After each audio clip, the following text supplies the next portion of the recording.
Աշխարհում ընդունված երևույթ է, երբ ականավոր պետական գործիչների անունով փողոցներ են վերանվանվում։ Հայաստանի Հանրապետության նախկին վարչապետ Անդրանիկ Մարգարյանն իր կատարած աշխատանքով արժանացել է շատերի համակրանքին։ Սլաքիամը փորձեց ճշտել Երևանի բնակիչներից, արդյոք ցանկանում են նրանք իրենց քաղաքում Անդրանիկ Մարգարյանի անվան փողոց ունենալ։ Կողմեք, որ Երևան քաղաքում նախկին վարչապետ Անդրանիկ Մարգարյանի անունով փողոց լինի։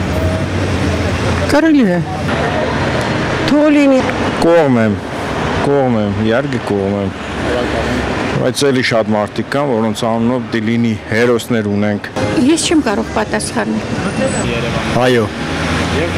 Այո։ Եվ մի բան էլ Այո։ Նույնի, իհարկե։